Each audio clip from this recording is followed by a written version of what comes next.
Let's go on to a question from Doug Smith. Prayer seems easier for my wife than me. Please discuss. Well, based on what I know about your wife, she is much more spiritual than you are, Doug, and that explains it.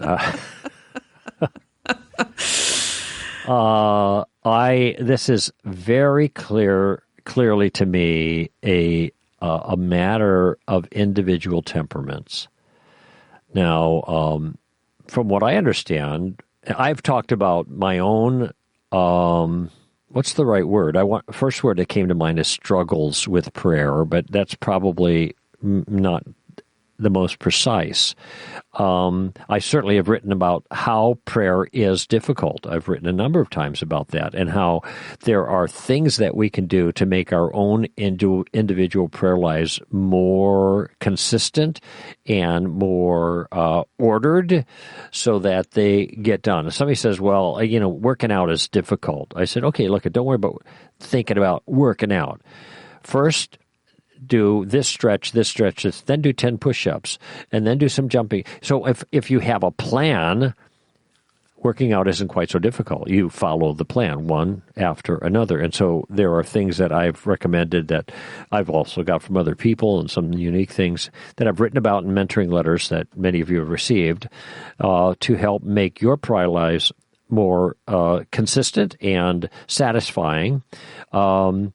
That I've employed in my life, okay? But then there are other people, I'm looking at Amy, and my suspicion, just from what we talked about, Amy, in the past, is that your prayer life maybe comes more naturally for you, and it's more easy for you to enter into prayer. Lots of very spiritually mature and productive people have struggled with prayer. C.S. Lewis, for example, and I in the pieces I've written, I mentioned things that he has said. John Piper talks about. I'm not John Piper, but are you talking about John Newton? No, I'm talking. Oh yeah, John Newton does too. I mentioned him, but I was thinking about the Presbyterian pastor in New York City, Tim Keller. Tim Keller, Tim Keller talks about it. So,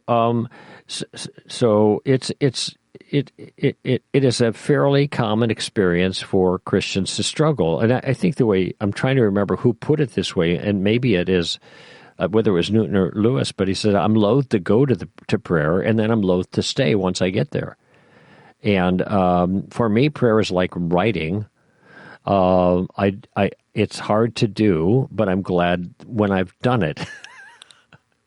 The satisfaction comes when I'm done because I know that it's covered, and Scripture says you have not because you ask not.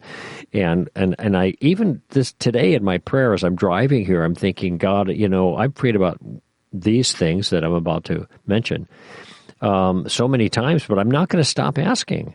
I'm just not going to stop. So far, you have not responded, but I, at least to the particulars, and I'm not going to stop, and so I'm going to keep going, but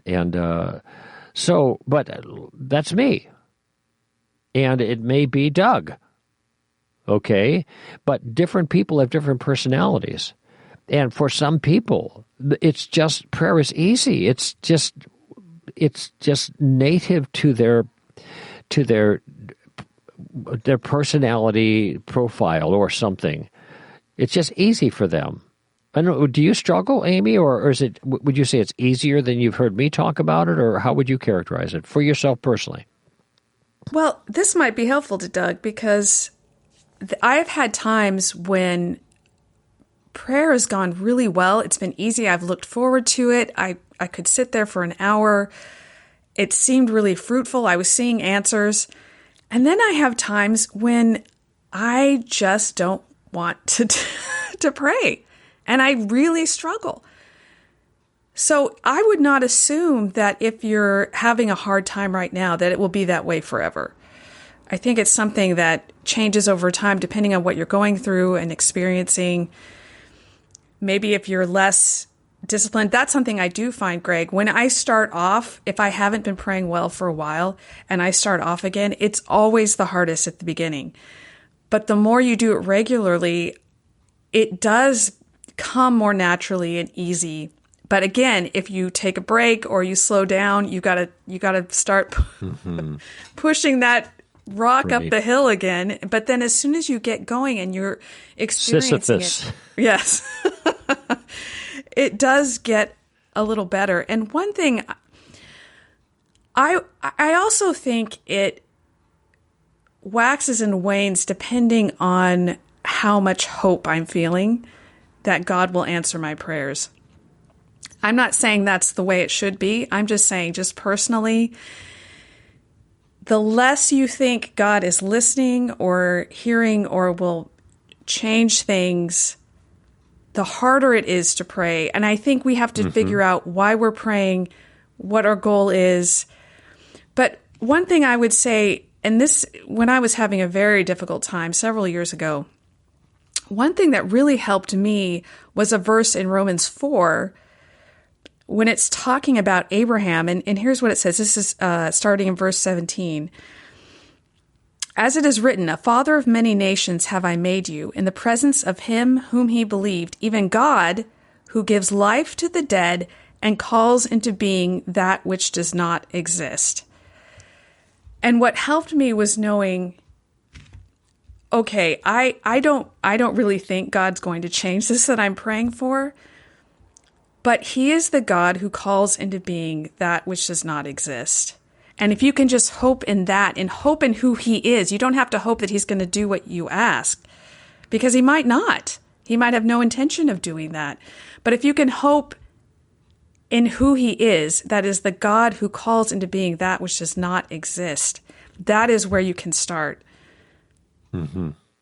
That's good advice. It got me thinking about something else, something you said it sounded to me like you intimated when you are trying to come out of a season of poor prayer and getting started to be more consistent again, it's hard to get going. And I presume you meant it's hard to get the new season going, but you have to build consistency doing it right.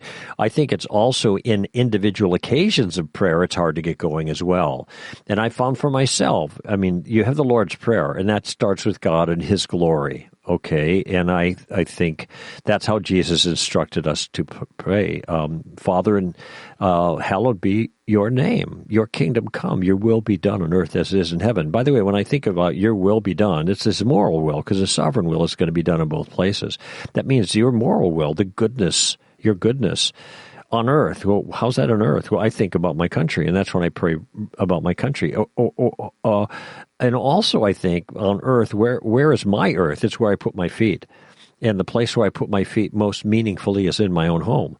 So I want God's will in my life and in my wife's life and in my daughter's lives. And that's, that kind of segues into me praying for them. But I will tell you, sometimes the best place for me to start is with what is on my emotional heart at the moment. If it's hard to get going, don't worry about the system. Just start talking to God. Just cry out. And if there's an individual who's needs your prayer, I'm thinking of a number of them right now. I'll just start there because I'm somewhat emotionally invested in some of that. And if the things that I pray for regularly that I haven't been seeing answers for, and that is discouraging to me, keeps me from praying vigorously for them again. If I start somewhere else in something I just feel more confident of and start talking, then, and this happened this morning, then after about 10 minutes of praying like that, I felt like I could go back to these other issues from which I haven't been getting answers and present them before the Lord with more conviction, because it's kind of like you're warmed up, right? Like if you're jogging or something, it's the first, quarter mile that's the absolute worst. But then you get warmed up a little bit. I think something similar happens in prayer. So that would be a recommendation to Doug. Or Doug, ask your wife. What does she ask her about? What makes it easier for her? Now, she may be able to tell you, or maybe not. She might be thinking, she might say, I don't know, it just is. I love going before the Lord. Well, that's a temperamental thing, and you're not going to match that. Don't try. But there may be some things you can do that will get you going. Here's one thing you could do. Here's another. It is very easy. All right. Since the number one emphasis in the New Testament regarding prayer is on thanksgiving, that is, there are verses about it, and there are also lots of occasions where Paul is praying prayers of thanksgiving. I thank God, blah, blah, blah. That's a great place to start. Just think about what you are thankful for. And, I'm driving to work or I'm going to the office. I'm driving my 2014 F-150. I love what the girls call a bubble. I love my big truck. I thank God for my F-150, and I thank God for this beautiful route that I get to take through Malibu Canyon to Malibu and along the coast on my way to the office. I think of the things that I'm genuinely thankful for. And you know what ends up happening? I end up thinking about some of my trials and thanking God for those too. So you start with a period of thanksgiving. It doesn't have to be anything fancy. Just keep thanking God for specifics in your life. And that's another way to just get warmed up, so to speak. Mm-hmm.